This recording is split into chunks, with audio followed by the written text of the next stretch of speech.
don't know me, there's lots of new faces in the crowd tonight. My name is Jen Lynn. I'm the director of LiTFUSE and a poetry program of Tieton Arts and Humanities. And this is our space. Welcome to Tieton, welcome to the fueling station, and welcome to Fuel. I do want to say tonight is, this is our 1-year anniversary of Fuel. We've been doing this for a year.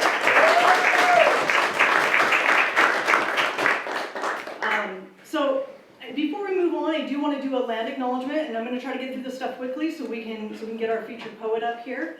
But I would like to acknowledge that Tieton Arts and Humanities resides on ancestral, traditional, and contemporary lands of the Confederated Tribes and Bands of the Yakima Nation. Tieton Arts and Humanities values all relationships that reinforce our commitment to art as a powerful tool for equity and diversity. In recognizing the history and respecting the sovereignty of Washington's Indian nations, Tieton Arts and Humanities recognizes and honors these first people and their significant role today in stewarding these lands as they continue to honor and uphold their ancient heritage. I'd also like to thank our staff and volunteers for, there's a lot that goes on behind the scenes. In fact, tonight I showed up and we had things set up in just a matter of minutes because there's so much going on behind the scenes and so much help, and a lot of people who just have a heart for what happens on these Fuel nights. And so I want to say thank you to Amber Knox, who you probably all met on your way in the door. I want to thank you for Keith Alholm for taking care of our sound and recording, and I want to thank Jen Alholm. Oh my goodness, the food was amazing tonight, right? And then some other people that took care of things before you guys even showed up, our staff at Tieton Arts and Humanities, and we're so grateful for all of them and their time, and for my amazing husband Steve, who's always there.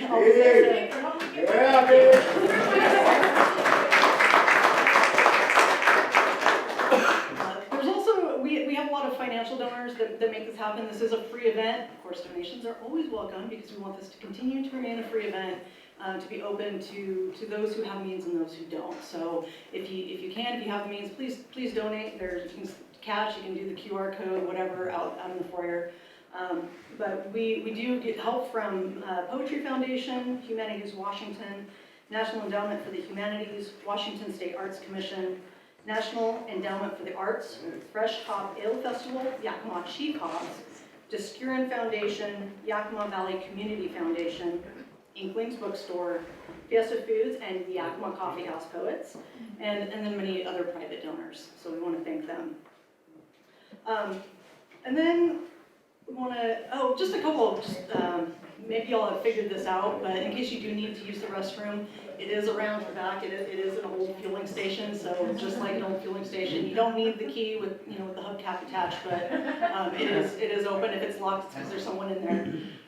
But there is bathroom access through the outside, and there's a water cooler here if you need some water, coffee, wine in the other room. So please feel free to help yourself. And with all of that, I'd finally like to introduce my good friend Joanna Thomas, who's an incredible friend, mentor, inspire, and sometimes a pusher towards getting stuff done. Joanna Thomas likes to read first drafts aloud to the dog. And when the dog says, no, no, no, you gotta sigh like a goose, honk like a duck, quack like a bunny, that's when she revises. Her chapbook, Ache, Blur, Cut, Sonnets, is the winner of the 2022 Open Country Chapbook Prize, judged by Melissa Kwasny, and forthcoming. We'll be here. You guys can pick up copies next month if you come back for June Fuel. Forthcoming from Open Country Press in Hella, Montana. Can you all please warmly welcome Joanna Thomas?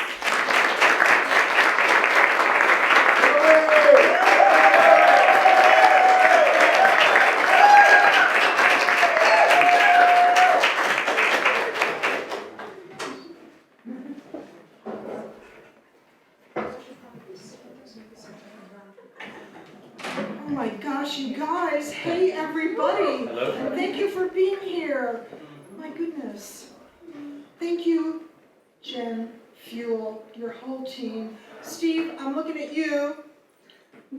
Keith, I'm looking at you. Jen, thank you all. You guys are awesome, amazing.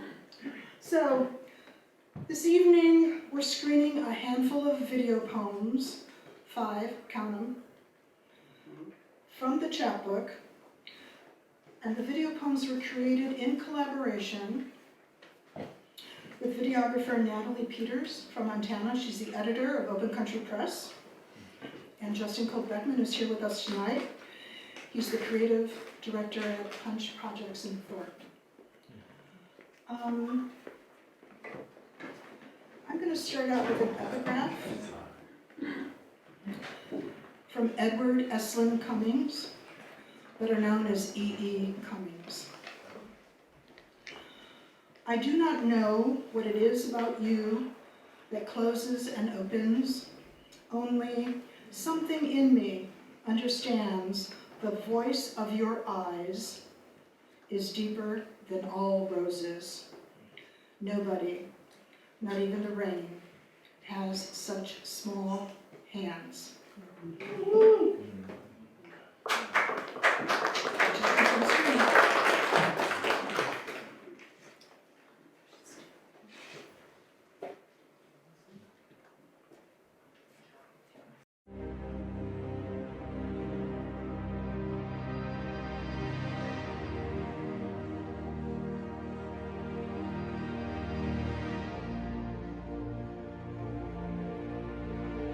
Sometimes we ache from sobbing, sometimes from all the singing.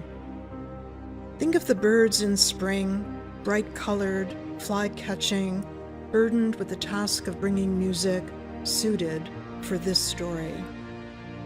How we ask them to take one look and remember to forget the facts about a woman's life, to rise from a shallow dish with morsels of water balanced on their beaks, tossing the silver droplets like expletives into the wind. The dahlias bending over from a good laugh, a poof of breadcrumbs skittering in the sun like isinglass or glitter or salt, as the birds trill their lingua ignota of ancillary ideas and metaphors, elegant equations and embellishments of truth, turning the ache of broken shells into honeyed notes, uplifting.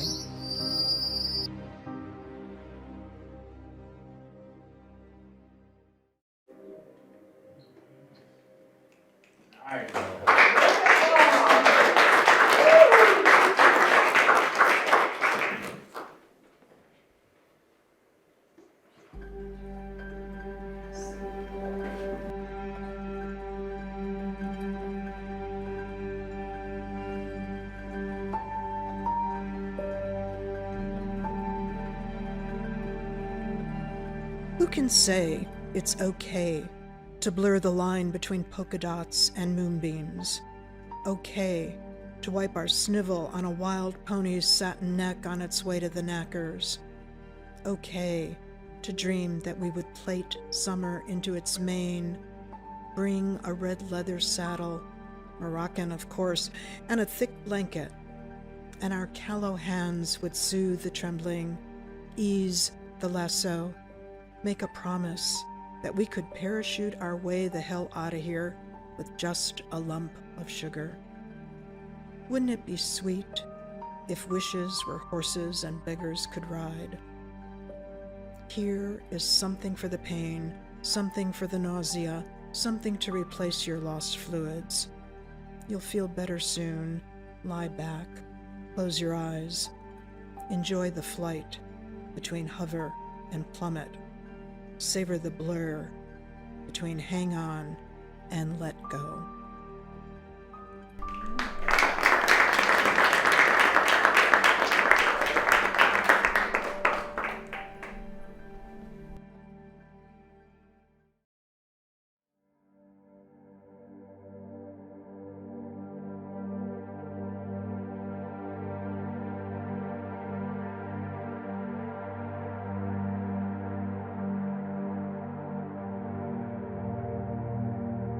An umbilical cord must be cut. Every midwife knows this. Every cat that's kittening knows this. And a cat will lick and bite and chew until the tether is severed.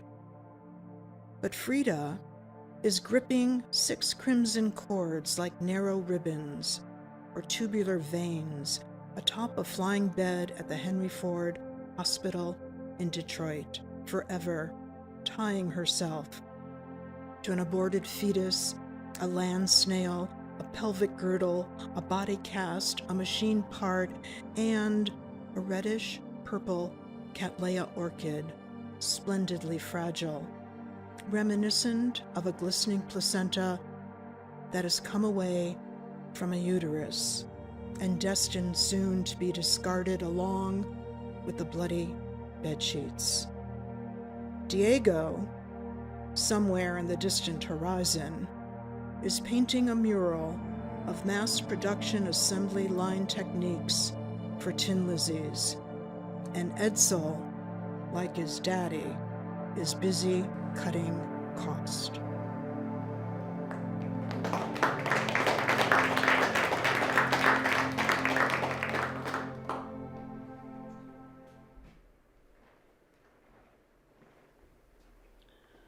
A virgin queen gnaws through the lid of her cell and emerges damp-winged and bright-eyed. The hairless back of her thorax, black and shiny as a boot. She's ready to stab to death her sisters, then take to bed a bevy of handsome lovers in midair. Blue phlox extends its fragrant carpet from here to the full pink moon of April, round as La Dolce Vita. Oh, such soft-bodied things manipulating with their mouths warm wax into honeycombs. The hum from ancient orchards, a ring of petals forming the inner envelope of each blossom. Freddie Mercury, tasting royal jelly from nectar and pollen like it's a night at the opera. Look, Queen Anne's lace, luring bees to its flat umbel. The mezzo-soprano, too fat to fly.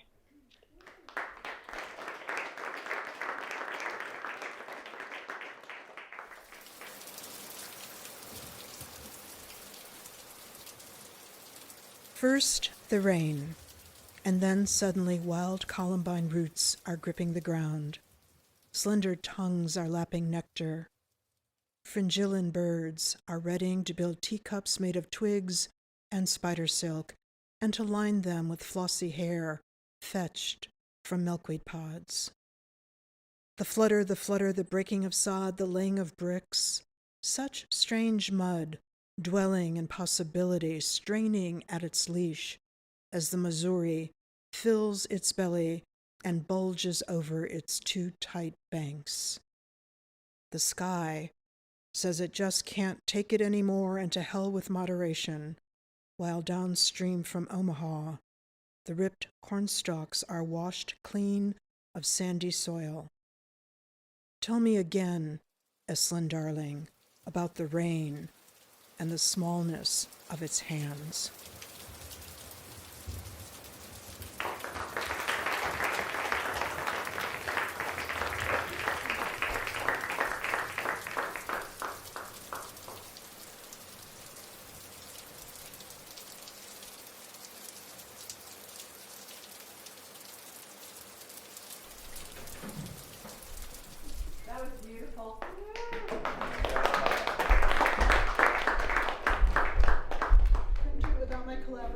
We're going to talk about process and collaboration with the Q&A. I have one more poem as a finale. As many of you know, I had a birthday last month, and it was a whopper. So I've written a poem. Walt Whitman would call this a song of myself. And since you're all my friends, I'm going to share it with you. Is it really long? No. Like Whitman's poems?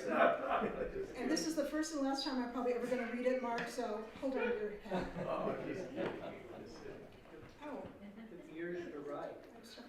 Took years to tell. Jumpa, what? I said it took years to write. It'll take years to That's tell. right. It took 3/4 of a century, my friend. At 75, I am startled to find I am in my splendor. After Sandra Cisneros.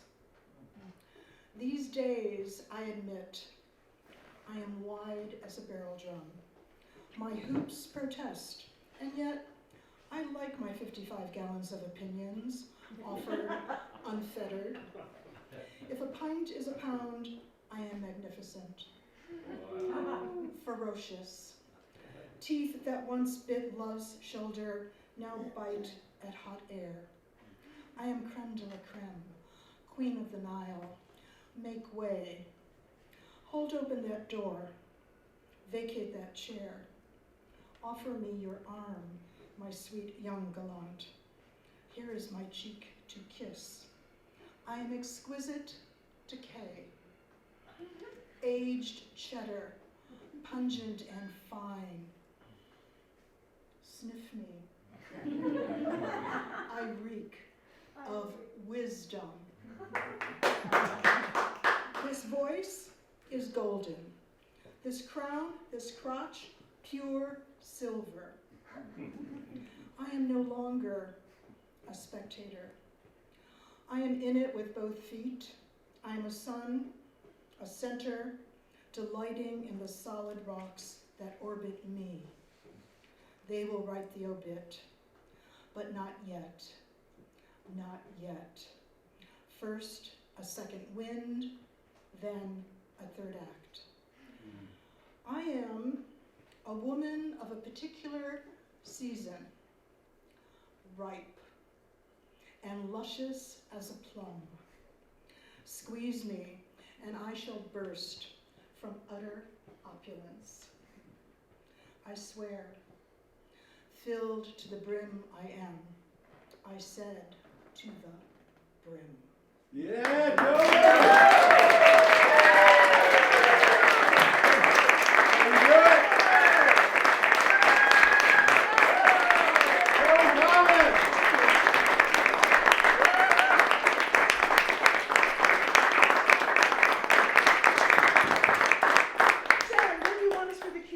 Justin to come up with me?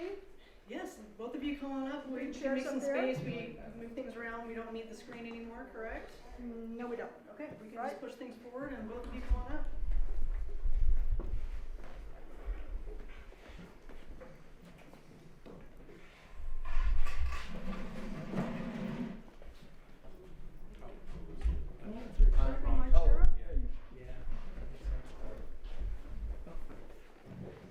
Are we going to stand?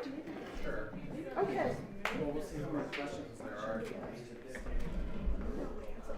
this out of the way, that way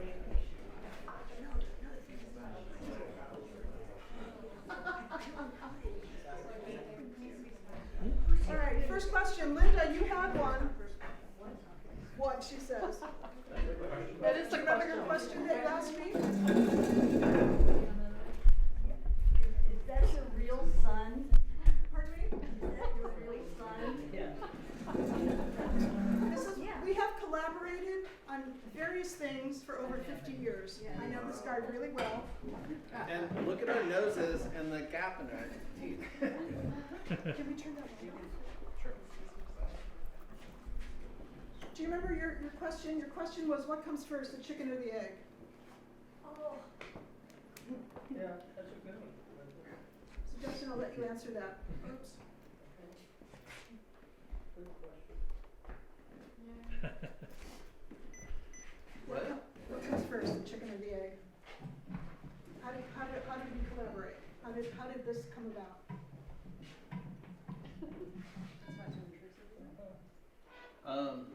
You told me I had to do it. So the chicken! Did the chicken come first? Well, no, there was an egg and there was sperm and then I was born. No, not that topic. Oh. Chicken told you. The collaboration for the videos. Oh. What comes first, the words or the images? How did you make that? from Oh, your new okay, part? right. So just for clarification, the first three were made by Natalie in Montana, and Queen was the very first one that we did. So A couple of years ago. it was 2020. It was August 2020. Was it really? It was, yeah. So we recorded that. I don't think we had a decent mic or anything. I probably recorded it on my phone. Oh, let me tell them why we recorded that. That's kind of an interesting story. Allied Arts Foundation had awarded me a grant, and I was one of several. Actually, Rena Priest won the big prize, like $5,000 that year. And they had asked us for videos of us reading our poems. So for example, Rena was reading On the Shore by the Ocean or the Sound. Derek Sheffield was in his office. Somebody else read in their garden, of them reading. And I said to Justin, I can't do that. Dude, you gotta make me a video. And that was why you did it, because I didn't want my face anywhere. I didn't want to just sit and talk. So he made this beautiful thing, sent it to me one morning. I thought my emotions were under control, but I called him and I was so choked up I couldn't talk. The microwave went ding, ding, ding, and you thought I was in the emergency room. Remember that? You don't remember that? I made it all up. Okay, all right, so talk about Queen. But you did 2020? cry on the phone. I did cry. I couldn't control myself, I cried. Okay, so we did that in 2020, So first one. to answer the question, it starts with the words. It starts with the words, Linda. So, but how do you do it? So you read the poem, and then how do the images occur to you? How long do you have to search for them? How do you put them all talk? It's going to sound really lame because basically I have a subscription to like stock photography, stock audio, stock video, and I just put in search terms for each of those words. So Queen was the first one that we ever did. It's okay, but you know the audio got much better. So the other four we recorded a few weeks ago and sent those to Natalie in Montana. She used that audio, and then Rain, which is the last video you all saw, is the most recent one that I really just made a few days ago. And it started with kind of the same process of finding a lot of stock video that I have access to, but the Rain one has a lot more layers to it because you all probably saw the cover for the book, which is the still image that was up, and so I wanted it to kind of match that a little bit more. So he also did the cover, and there are two images inside the books too, because it's 26 sonnets.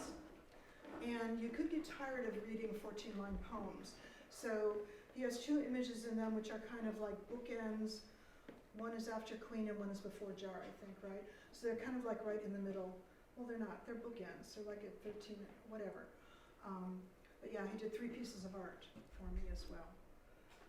Just using imagery generated by the words in the poems, right? Okay. Which is a great way to work. I mean, people who edit videos, like music videos, for example, will lean into what's happening in the music, right? So it's actually nice to have that as a starting point. Now, she had music in all 3 of hers. Did we have music in any of the ones No. you did? No. Okay. But her music was so subtle that it's like I was just listening to the words. It was like very background. Yeah? Did you all notice that? Did you do your reading without the music? Without. Yeah. He recorded me in my studio. Okay. Just brought his equipment. I'm reading the poems. He's recording them. Then we sent them to Montana. And then he had his recordings for the ones that he did. Right? Then added the music. I'm sorry? Then added the music. Yes. Wow. So she adds the music. She finds the images. Again, I cried. The horses are so beautiful. But she's also adding text, which you didn't do, right? So they have a different style of working. And there is a site, if anybody's interested, called Moving Poems, where you can actually, I mean, this is the thing. You guys can actually watch videos of other poets and videographers collaborating. So I'm really getting interested in it because actually we're both video artists as well. I did collage for 30 years. You did photography. Now you're doing digital collage. What else? well, and there's a collective called Punch. We have two more punchers here, Justin Gibbons and Renee Adams, who are part of the collective that does punch projects in Thorpe. So y'all need to come to that. And I should mention, we might start doing poetry open mics there someday soon.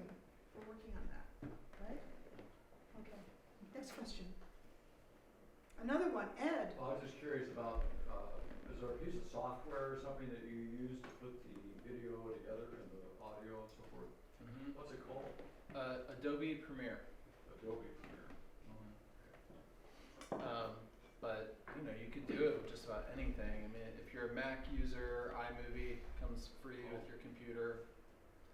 It doesn't have as many bells and whistles, but Adobe Premiere, for somebody who isn't used to working in time-based media, it can be a little overwhelming because there's a lot of moving parts to it. So iMovie or something like that might be a little bit easier if you just want to make some cuts, have some dissolves, get some titles in, call it good. That would be a good program for that. Ed dissolves. Did you catch that?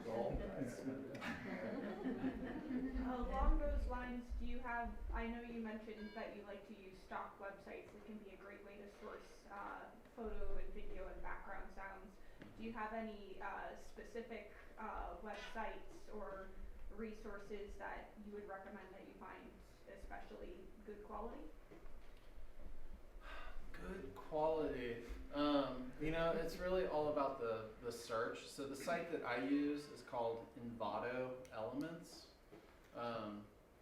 It's just a really good, affordable place that has everything from stock imagery to sound effects to video, some motion still and graphics and everything in between.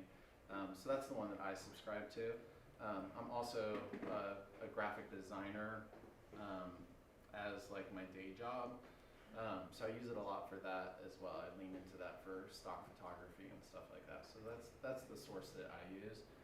But it's also awesome to just, you know, get your own footage and stuff too when possible. But yeah, I don't know. That's a good source. That's the one that I use. So Justin, when you say affordable, what kind of bucks are we talking? I think it's $150 a year. Oh, that is affordable. Yeah, and for me, because I'm a graphic designer by trade, I'm billing, a lot of that gets billed at a much higher rate to clients who are actually paying for it, and then I use it for other things too. So.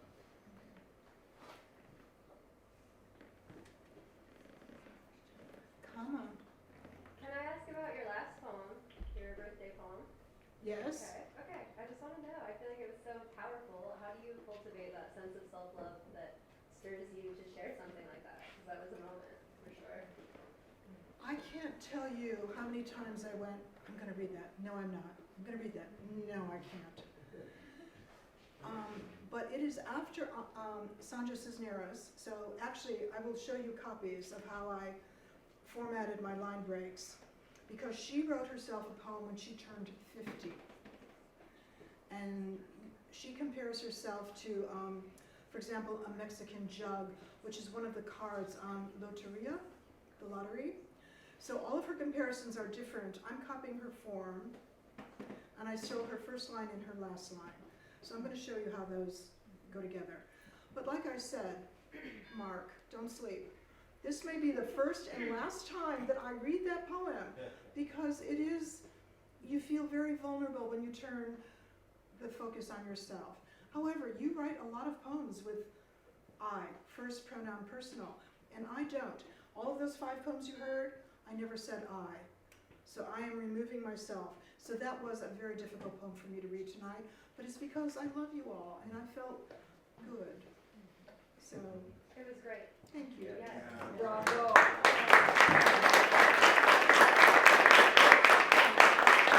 It was my birthday poem, you know? Everybody should write one for those whoppers. Really. Yeah, Marie knows what it's like to write an occasion poem. Absolutely. What else should we talk about? Chris, what's on your mind? Well, you and I talked a little bit in the past about how you come up with these images. I'm such an admirer of your imagery in your poems. I remember the exhibit you had at Punch Gallery with your collages and typewritten short poems there. So you talked to me about your journal, but can you talk a little bit more about how you get those images coming and how you develop them? And Sure. So I have 30 years or more experience now as a visual artist, and I'm a collage artist. That means I don't paint, I don't draw, I'm a collage artist. I'm chopping up magazines, Gerard, figure out which side of the paper to put the glue on, paste them down, stuff happens. So I'm an analog collagist, Justin is more of a digital collagist, so he's very into imagery as well.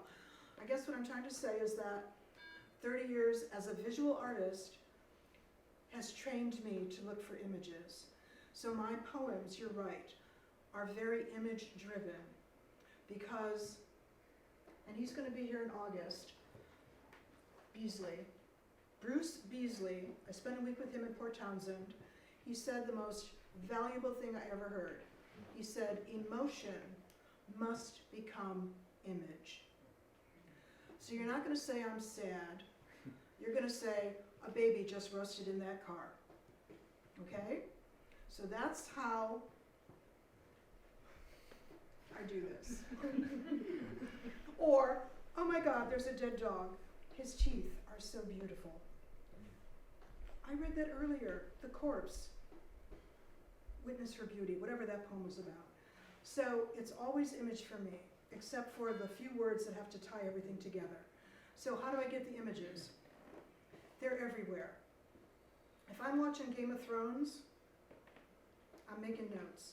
So there's a notebook by the television, there's a notebook outside the shower, there's a notebook in my purse, and I will write down fragments, whether they're phrases with beautiful words in them, because I love words like fug. Thank you. So I save them. You know, when I talked about the Queen Anne's lace, it's flat umble. So I'm like you, I'm looking for those words, I'm looking for that surprise, I'm looking for the image, all of that. And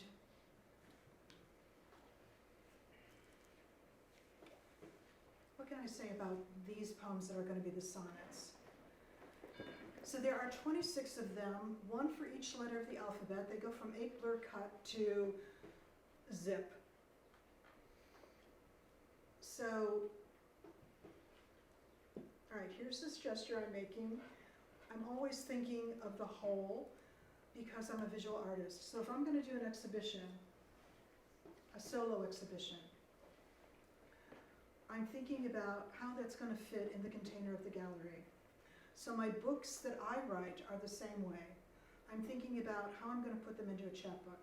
And we talked about chapbooks a lot this morning, because we just gave a PowerPoint on campus at YVC. So that's just a way that I choose to work. And where do I come up with them? I find them.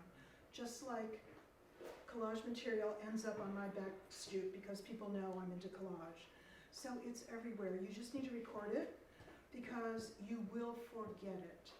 The minute you think, oh, that's brilliant, you will forget it. Number one, you have to keep a notebook.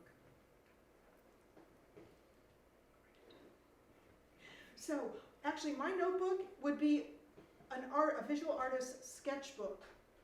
They're doing sketches, I'm writing phrases. And a lot of my phrases are found because I do erasures.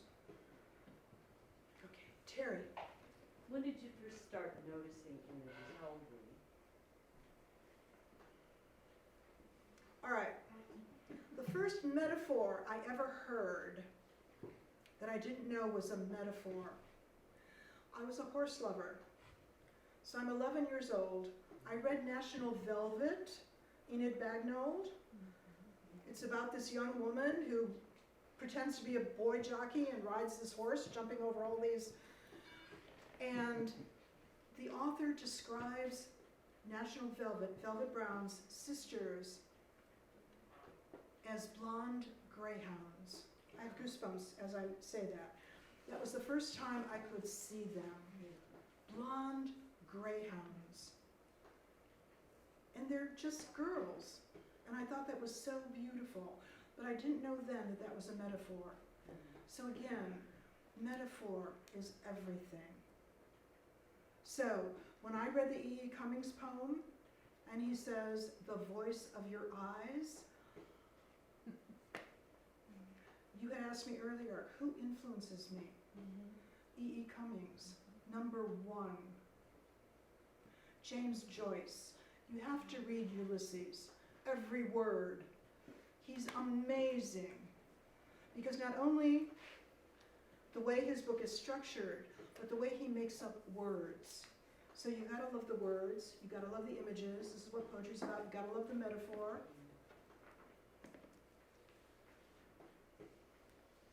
Mark Burns, help me out. You're a Jen- teacher. What, did I miss a question? Well, yeah, out Jen. of your line of sight here. Out of my sight, what? I want to know how collaborating has influenced and sharpened both of you.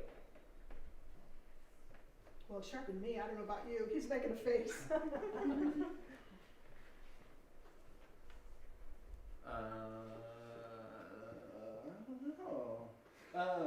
We don't do it that often, to be honest.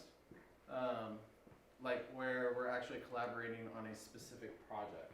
I feel like we have a lifetime of collaboration just in, I don't know. I mean, our very first collaboration was the Great Pumpkin Contest when I was in elementary school. And the very first year that I submitted something, I did it all on my own. And so I took a pumpkin and I'm like, okay, it's round, it must be a head. And I put a bandana on it, and I put an eye patch on it, and I put a knife in its mouth, and it was a pirate head, and I took it to the competition, and I came home empty-handed with no awards. And the next year, my mom, if you all don't know this is my mom, do you all know this is my mom? Have we said that yet? Way to bury she the said, lead. huh? It's a way to bury the lead. Yeah, sorry. So mom said, you know, there are other round things in the world besides heads. Duh. Like, really? Like what? And so you helped me with my project the second year, and we took this pumpkin and we covered it in cotton, and we used toilet paper rolls and painted them black and made some legs, and we turned it into a sheep. And we used a gourd for the head, and we made a little, took a piece of wood and painted it green so it was grass, and all of a sudden we had a sheep on this board.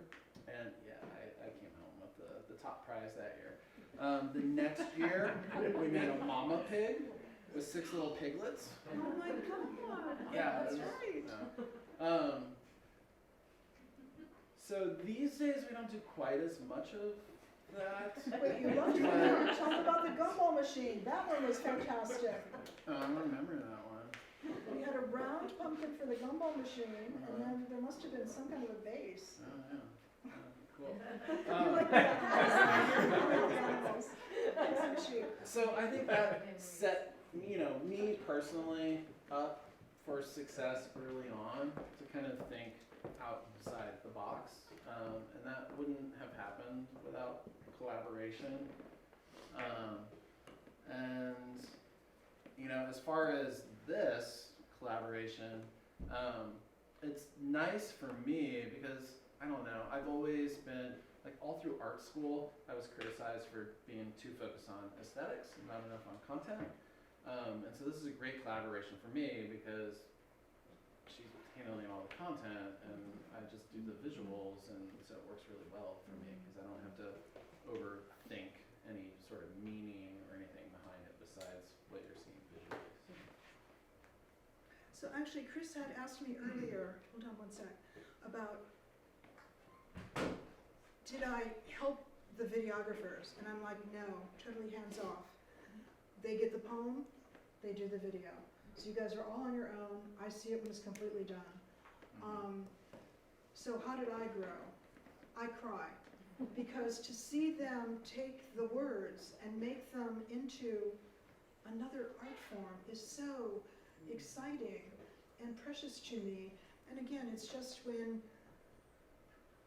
you know, it's like this guy writes the music, this guy writes the lyrics. Those kinds of collaborations are really, it's alchemy, it's magic. And not all of them succeed, but I've been really lucky. Yeah, I think it's a nice way of working. I would encourage everybody who's doing I it think that's a poem. to seek it out. That's a poem in the making. The thing that you're not talking about, which I think is so important, and I hope you'll share this, is your work ethic. Every time you start something, you set a goal for yourself, like in blur, you had the goal set for the entire alphabet of sonnets. Sonnets, right? Yeah? And then when I went to Punch to see what you were showing, you had what, 48 or no more than that? No, there were about 40 pieces there, I think, yeah.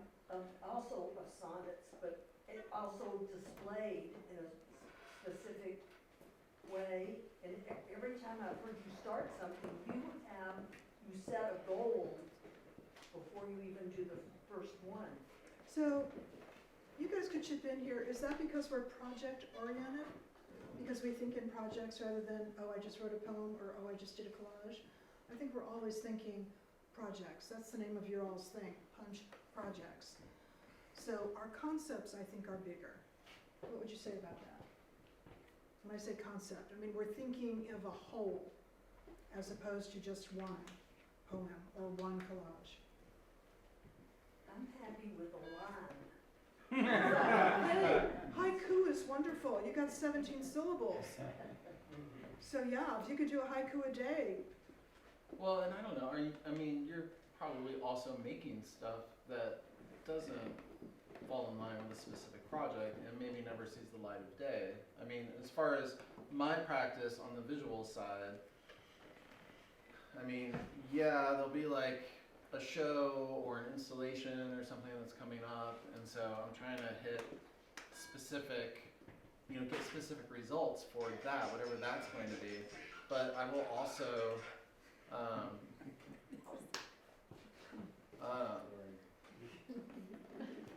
Do a video for Mom. I'll also do a quick video for Mom, or just, a morning experimentation that maybe evolves into something else, or just maybe is a thing that nobody ever sees.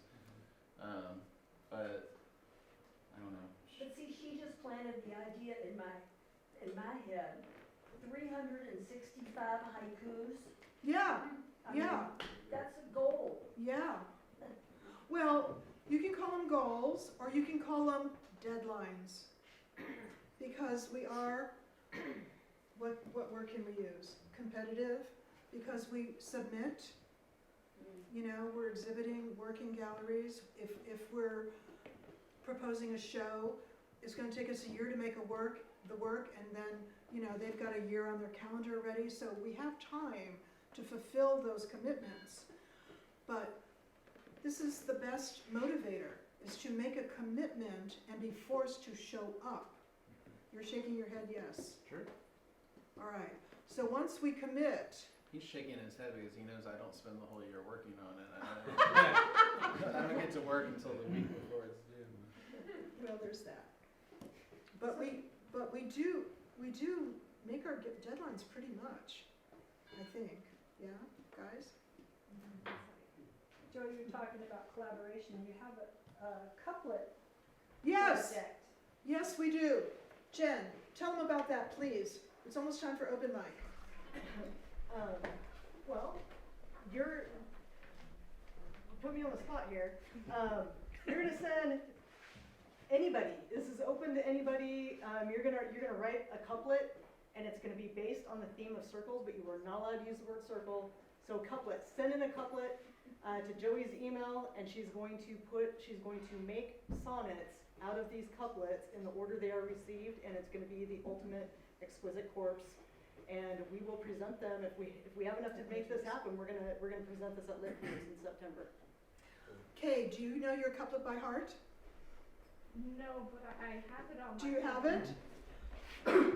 This is our first couplet that just came from Kay. So all you gotta do is send them in serendipitously. We're gonna put them in 14 lines. What is a couplet? A couplet is 2 lines of poetry, 10 to 12 syllables each, rhyme, no rhyme, slant rhyme, we don't care, whatever. Just all you poets out there, send us 2 lines. And we will send out emails announcing all of this. But Jen also has flyers. It's called Circle of Poets. It's another way to collaborate. We're all into collaboration because of Ross Gay a couple weeks ago, talking community and collaboration. Okay, do you need a mic? Stand up, shout it out. First couplet for this. Our orb, gently spinning, turning on and onward more. Rest upon the shell, leap, dance, oh, life do I adore. Woo!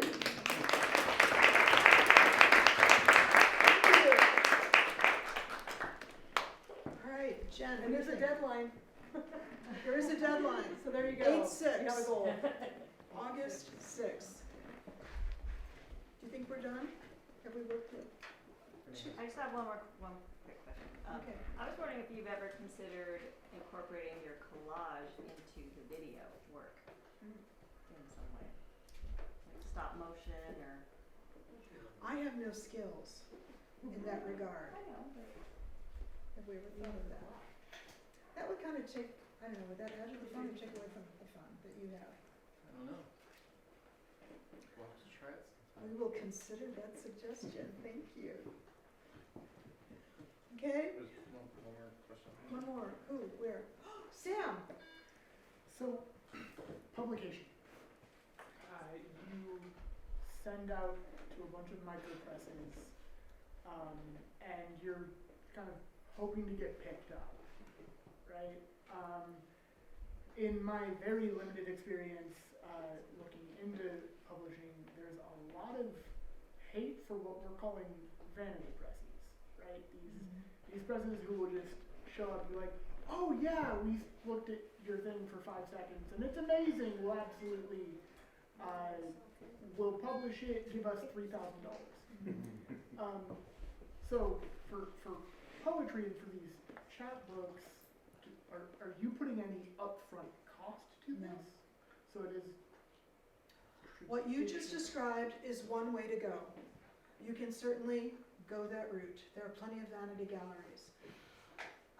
Well, there are vanity galleries, and this is vanity publishers. So yes, if you have that much faith in your work and you send it somewhere, they're gonna do a nice job on you, that is an alternative. However, I send to, well, there's small publishers, because again, you've got to evaluate the odds, but I want to support the micro publishers because they're not about money. They're doing it, we said this earlier, who's in this for the money? Raise your hand. Yeah, right. So the micro presses are also into it for love of poetry. They want to show new voices. They want something different. And because my work is so strange, I really have only about 6 publishers that I would even send my work to that I've discovered right now.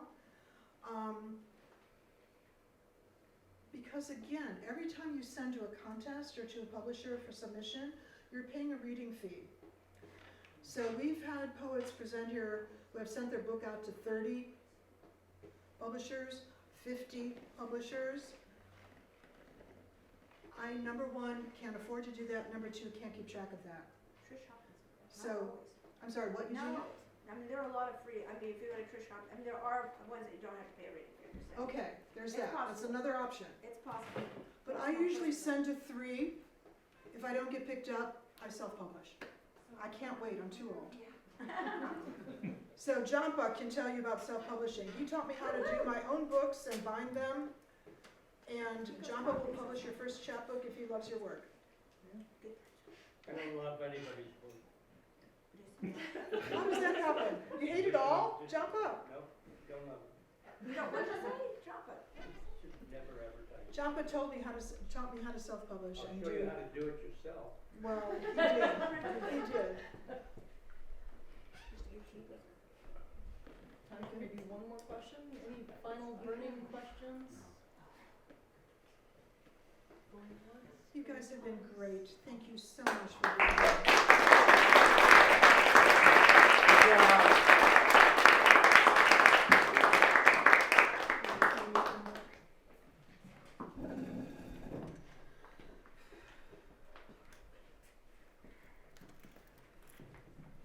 I'm such a chatterbox. Thank you so much, Joey. Thank you, Justin. Can we give them one more round of applause?